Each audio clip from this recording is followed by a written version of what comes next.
You're listening to an Airwave Media Podcast. Get cash for clothes at Plato's Closet in North Charleston and West Ashley. It's so easy. Recycle, earn cash, repeat. We pay cash on the spot for your trendy, gently used clothing, shoes, and accessories. At Plato's Closet, we buy all seasons, all day, every day. It's time to clean out your closet and cash in. Bring in your denim, graphic tees, athletic wear, shoes, handbags, and more. Sell your styles to Plato's Closet for cash. Then, do it again. Plato's Closet, located in West Ashley on Sam Rittenberg Boulevard and North Charleston on Rivers Avenue. It's a long way to Tipperary, it's a long way to go. It's a long way to Tipperary, to the sweetest girl I know. Hello everyone, and welcome to History of the Great War episode 78. This week I would like to thank Jacob, Neil, and James for choosing to support this podcast. You can support the show as well over on Patreon at patreon.com/historyofthegreatwar. It has been a few weeks since the last episode was released, and during that time I wandered around Europe dodging floods, union strikes, and very drunk Belgians. I also had the privilege of visiting Ypres and the surrounding countryside. Truly a humbling experience after reading so much about the great struggles for that piece of Belgium during the war. Over the coming weeks, I will be writing up a bunch of information about my trip, lots of pictures and history mixed in, with some advice as well if you're looking to travel. So head on over to the podcast's Facebook or Twitter pages if you want to see some pictures of some World War I monuments scattered around Paris, or why the National Portrait Gallery in London is a great place to stop off for some World War I portraits, or why out of the 3 military museums I visited, the one in Brussels was the best. Oh, and lots of beer pictures. Belgian beer is best beer. I should probably get started with the show here though, so off we go. Last episode, we discussed how the two opposing fleets got to the Battle of Jutland. Then we covered what happened when the battlecruiser forces under Beatty and Hipper met. This week we pick up at that point, with the battlecruisers of the two admirals fully engaged with each other. There was, however, another group about to enter the battle, and that was the 5th Battle Squadron, and its 4 Queen Elizabeth-class superdreadnoughts, under the command of Vice Admiral Evan Thomas. They would soon enter the fight and swing the balance of power very far into the favor of the British, at least until a little group of ships, called the German High Seas Fleet, under the command of Admiral Scheer, arrived from the south. We will close out this show by looking at what Jellicoe has been doing while all this fighting has been happening to his south. He really doesn't know what he's running into, but he'll find out very soon. At the very end of last episode, Beatty had turned away from Hipper after having one of his ships blow up. He really just wanted to give himself some room. As the distance between the two groups of ships increased, the rate of fire decreased as ships began to move either out of range or out of vision of the other ships. While Beatty was not purposefully bringing the Germans into range of Evan Thomas, that was exactly what was happening. Just a bit after 4 p.m., Evan Thomas, after being separated from Beatty for all the fighting up to this point, finally came within range of Hipper's ships and began to fire on the Von der Tann at a range of 19,000 yards. His ship shot a few ranging rounds, and then, when all of his ships were within range, Evan Thomas turned to starboard so that he could bring all of his monster 15-inch guns to bear on the Germans. The first 2 ships, the Barnum and the Valiant, fired on the Moltke, while the Warspite and the Malaya fired on the Von der Tann. The 2 German ships soon had shells falling all around them, and also onto them. The Moltke was hit in one of its 5.9-inch broadside turrets, putting it out of action. The Von der Tann had the worst of it, though. One of the shells hit the Von der Tann, and it actually penetrated under the water and resulted in 600 tons of water being taken on board. At the front of his line, Hipper was just getting the news of the new British ships, and so he ordered his ships to increase speed to 23 knots to keep the British ships at a distance for at least a little bit. This change in speed, coupled with Beatty turning back into Hipper, meant that the distance between the 2 lines of battlecruisers was decreasing rapidly. At one point, Beatty was steering 34 degrees into the Germans. Evan Thomas was also now within 14,000 yards of the German ships, well within proper firing range. The firing got so accurate and so heavy that the Moltke and the Von der Tann were forced to start a slight zigzag pattern, just to try and throw off the British gunners. However, there was only so much that they could do without losing too much straight line speed and letting the British get even closer. At the front of the line, as they closed, hits started registering again on both sides. The Lion hit the Lutzow, the Queen Mary hit the Seydlitz. The Von der Tann landed a shot on the New Zealand, the Moltke on the Tiger. The New Zealand then hit the Von der Tann again, putting its forward turret out of action. At roughly the same time, another shell hit the Von der Tann's rear turret, rendering it also inoperable. The Von der Tann was quickly running out of guns, but it had no choice but to stay in the line. Throughout all of this movement, two ships were focusing fire on the Queen Mary, the Derfflinger and the Seydlitz, and at 4:24, tragedy struck.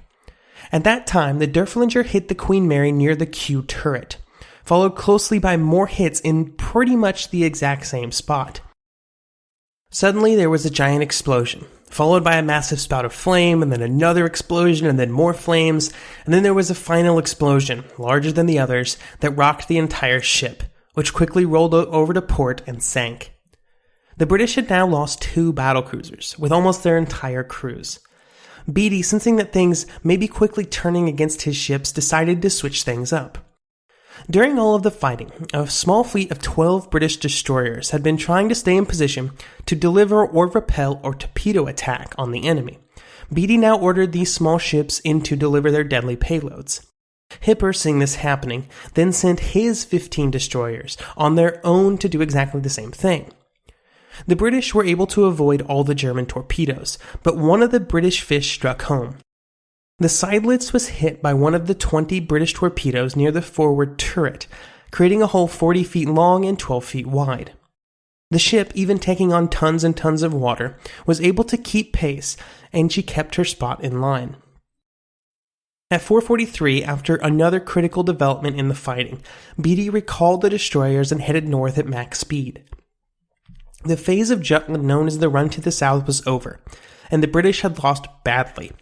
However, now it was time for the next phase of the battle to begin, because that critical development I mentioned was none other than the appearance of the German High Seas Fleet in all of its strength and glory.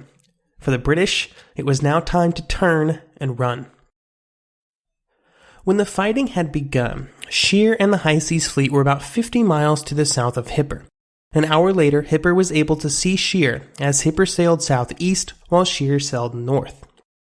This was at the end of a bit of complicated maneuvering from Scheer, as he tried to properly put his ships in the precisely correct position for an ambush.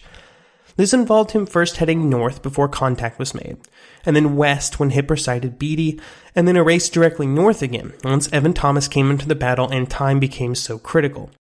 This was all done to try and place the British ships between the two sets of German ships. They were, however, unsuccessful because Scheer opted out of it when Evan Thomas entered the fray. For the British, it was very fortunate that they were able to learn of Scheer and his position before he got on top of them, and this was due to Captain Goodenough and his 2nd Light Cruiser Squadron. During the run to the south, the British light cruisers had been struggling to get and stay ahead of Beatty to try and execute on their scouting mission, which was so critical.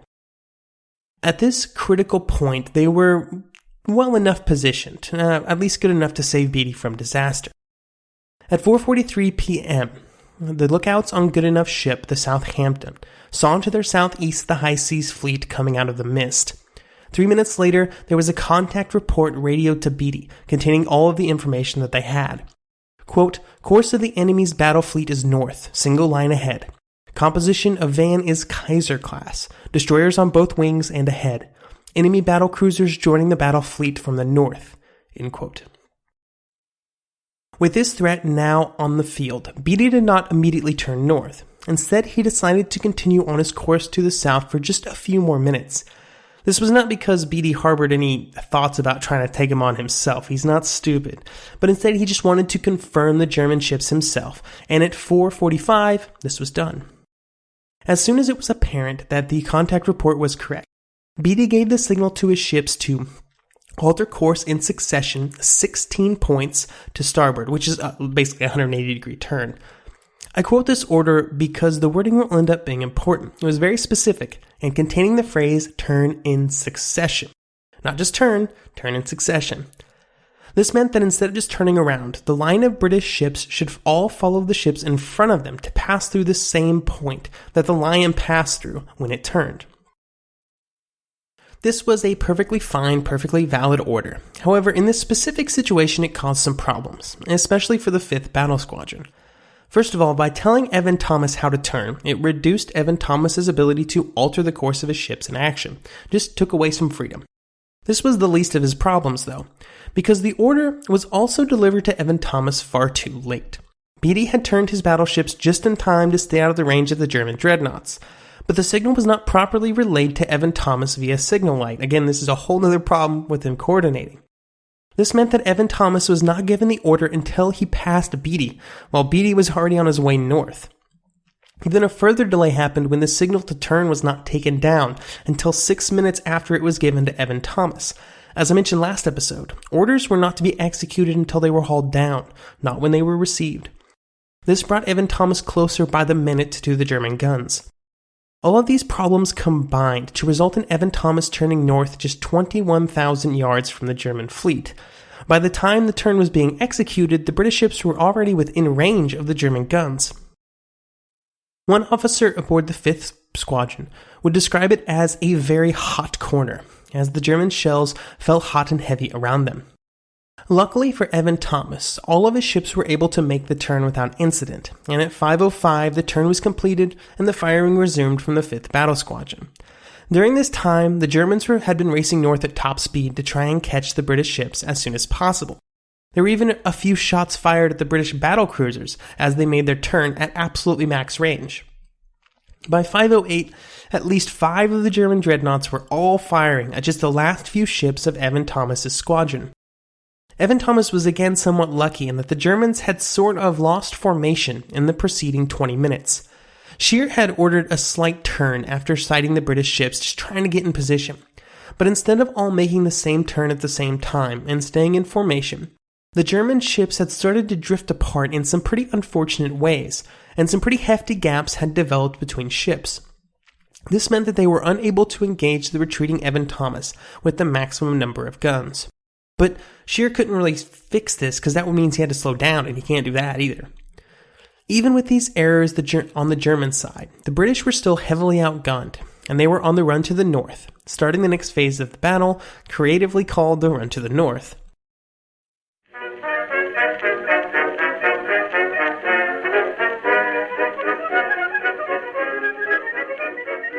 The one truth about human history is that change is inevitable. But the one thing that has never changed is that humans need food to survive. There are many ways to get that food, but one of the easiest ones is Factor.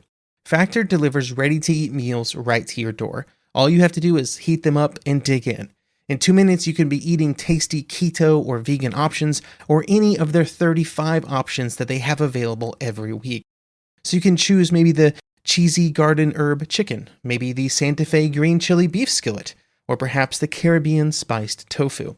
It is all delicious, and if you have a bit of a sweet tooth, Factor still has you covered with a wide range of snack and smoothie options. Chocolate mocha cheesecake, snickerdoodle macaroons. Any of that sound good? And don't worry, even the tasty stuff is dietitian approved. Head over to factormeals.com/GW50 and use code GW50 to get 50% off. That's code GW50 at factormeals.com/GW50 to get 50% off. Hello, Saver. Whether you're saving for that trip to the tropics or saving for an emergency, now is the time to take advantage of Wells Fargo's savings options. Wells Fargo offers savings accounts that can help you save towards your goals. So, what are you saving for? Visit a Wells Fargo branch or wellsfargo.com/save to open a savings account today. Wells Fargo Bank, N.A., member FDIC.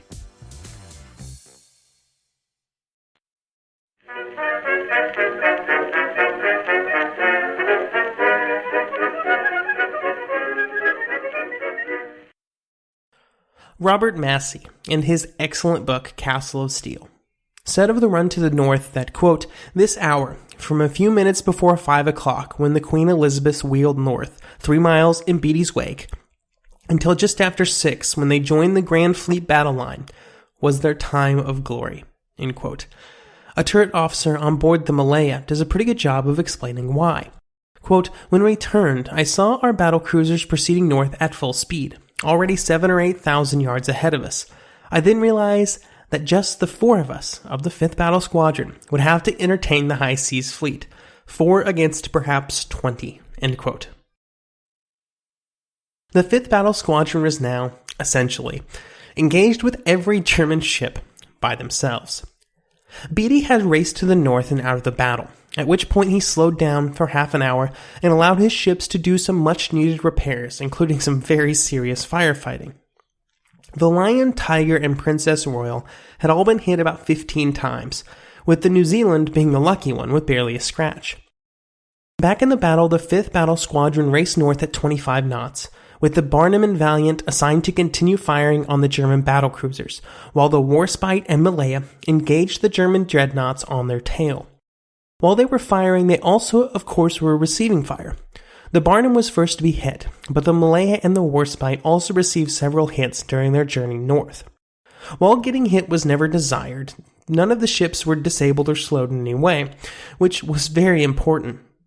If any of the Queen Elizabeths would have been hit in their engines or damaged enough to slow down, they would have had no chance of survival. Even if just a few knots had been taken off their top speed, they would have found themselves in the middle of the German High Seas Fleet in a matter of minutes. On the German side, after the British had turned to the north, Scheer had sent the signal to pursue the enemy to all the German ships. This was easier said than done for the German battlecruisers in their beat-up state.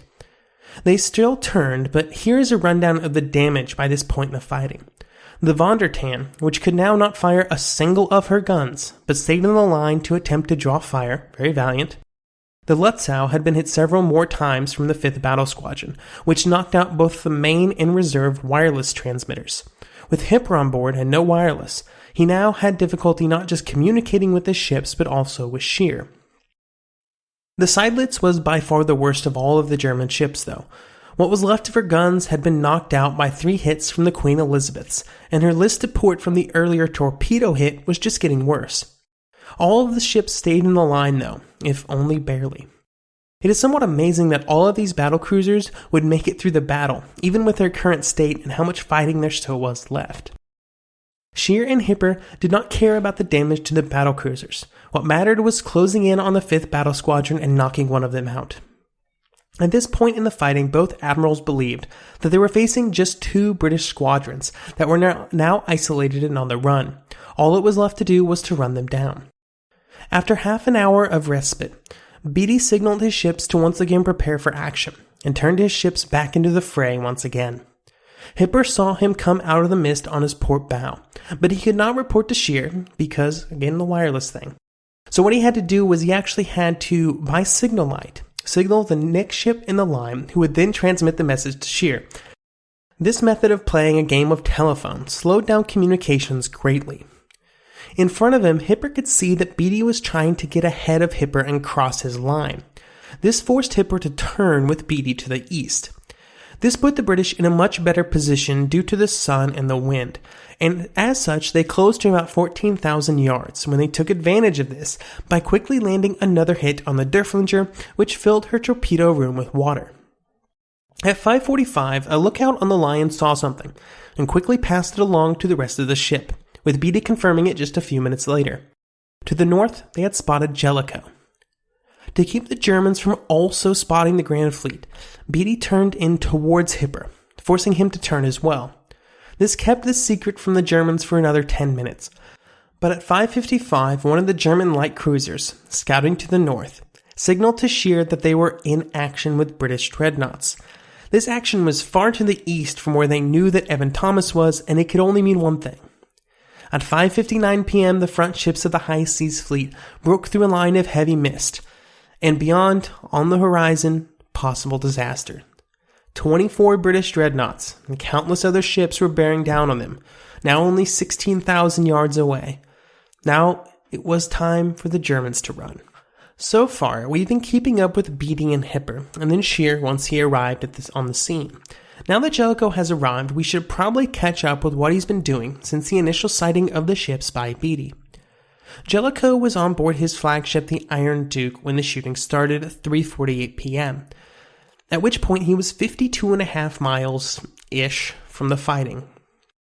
When the first sighting was made, his ships were spread out in lines of divisions, or lines of 4 ships each, which was the typical cruising behavior. By the time of the first shots, he ordered each line of ships to close to within 2,000 yards of each other. This meant that when the ships deployed into line, and each division got behind the other, they would be 500 yards apart. It's worth noting that Jellicoe was in the center of the British line, or of the British fleet. This meant that when they got into line of battle, he would be smack dab in the middle, instead of at the front, leading from the front. This would have ramifications later. The closer the ships were to each other, while in the line, the better, because it would let the British concentrate their vastly superior firepower more effectively on the German fleet. You just wanted more guns and less space, so you put your ships closer together. After Jellicoe sent a message to the Admiralty that fleet action is imminent at 4:51, he sort of falls off the action until he appears to the north of Beatty. Part of the problem was that when Jellicoe reported his position to Beatty at 5:13, it was about 8 miles off, which meant that Beatty was not expecting Jellicoe to show up where he did. Jellicoe was sort of flying blind in the hours before the battle, though.